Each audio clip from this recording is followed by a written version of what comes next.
नोटाबंदीच्या निर्णयाला देशभक्तीचं प्रतीक आहे असं राज्याचे मुख्यमंत्री देवेंद्र फडणवीस यांनी सांगितलं। त्यानंतर वेळोवेळी त्यांनी नोटबंदीच्या निर्णयाचं स्वागत करत पंतप्रधान नरेंद्र मोदी यांचं जोरदार समर्थन केलं। पण नोटाबंदीनंतरच्या 50 दिवसांनंतर राज्याची परिस्थिती जाऊ देत, पण मुख्यमंत्र्यांचं गाव कितपत कॅशलेस झालंय पाहूया। 50 दिन तक तकलीफ होती रहेगी। पंतप्रधानांनी मागितलेले 50 दिवस आता संपले। 50 दिवसात परिस्थिती सुधारेल अशी आशा होती।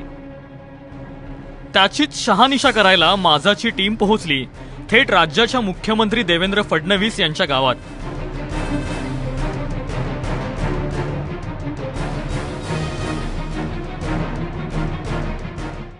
ऑरेंज सिटीतून आलेले मुख्यमंत्री चंद्रपूर जिल्ह्यातल्या मूल या खेड्यातले। मूल मधील हा वाडा आपण जो पाहतोय तो आहे महाराष्ट्र राज्याचे मुख्यमंत्री देवेंद्रजी फडणवीस यांचा। भाजपच्या ज्येष्ठ नेत्या शोभाताई फडणवीस यांच्या नावाने ओळखला जाणारा वाडा आता मुख्यमंत्र्यांचा वाडा म्हणून ओळखला जातो। नोटाबंदीचा निर्णय कसा चांगला आहे याबद्दल मुख्यमंत्री भरभरून बोलतात, पण खुद्द मुख्यमंत्र्यांच्याच गावातील वाड्याजवळ असलेला किराणा दुकानाचा मालक नोटाबंदीबद्दल काय बोलतो तुम्हीच ऐका। लोकांना त्रास होऊ नये याचा विचार करून शासनाने निर्णय न घेता घाईगडबडीत एकदम नोटाबंदी केल्यामुळे छोट्या मोठ्या गोरगरीब जनतेला मोठ्या प्रमाणात त्याचा त्रास सहन करावा लागत आहे। प्रत्येक जण 2000 रुपये विड्रॉल करून आणतो एटीएम मधून, बँकेमधून। आम्ही 100च्या नोटा एवढ्या कुठून आणायच्या? आम्ही बँकेमध्ये चिल्लर मागितली, आम्हाला चिल्लर मिळत नाही।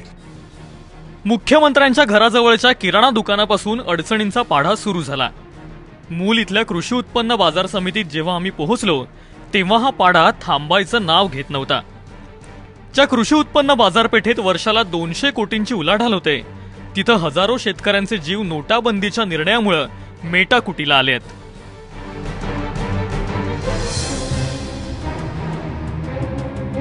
मला पैसा मिळून नाही राहिला। बँकेत गेला तर 8-8, 10-10 दिवस 2-2 हजार रुपये देऊन राहिले। त्याच्यानं आमचे कामं अडून आहेत। जेवढे आम्हाला पाहिजे आहे तेवढे पैसे बँकेतून भेटून नाही राहिले ना। 2000 देतात म्हणजे हप्त्याचे 24,000 रुपये देतात। आम्हाला 50,000ची जर अडचण असली तर 24,000 रुपये घरी नेल्यावर काही पैसा टिकत नाही। लोकांचे देणे घेणे आहे ते काही पुरेपार होऊ शकत नाही। रोजदार म्हणतात आम्हाला पैसे दे म्हणतात। कास्तकार कुठून पैसा त्यांना देईल?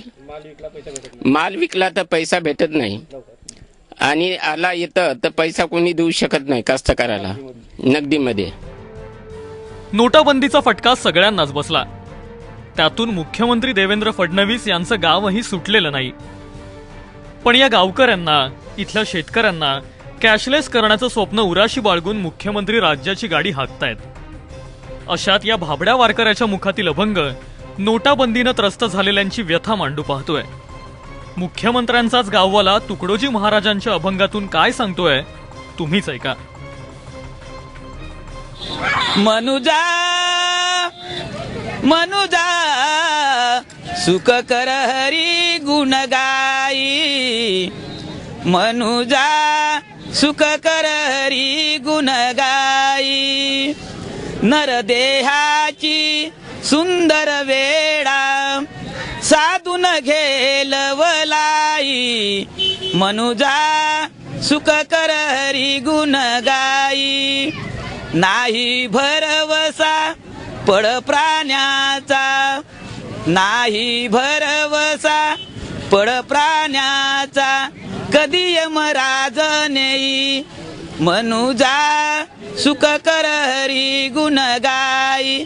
मनुजा सुख कर हरी गुण गाई।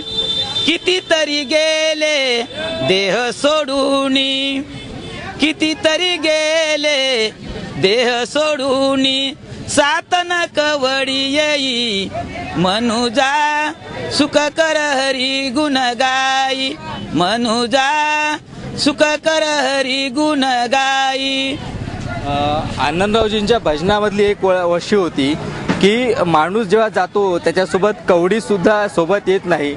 पण ही गोष्ट झाली भजनातली। माणसासोबत कवडी येत नाही पण इथे जगायचं तर नित्य तुम्हाला कवडी म्हणजे चलन जे आहे ते रोज कामात येतं। आणि सध्या कुठेतरी या चलनामुळेच हा सगळा त्रास जो आहे हा लोकांना सहन करावा लागतोय. सारंग पांडे, एबीपी माझा, मूल, चंद्रपूर. एकूणच काय तर पैशांअभावी लोक कॅशलेस झालेत हेच वास्तव आहे.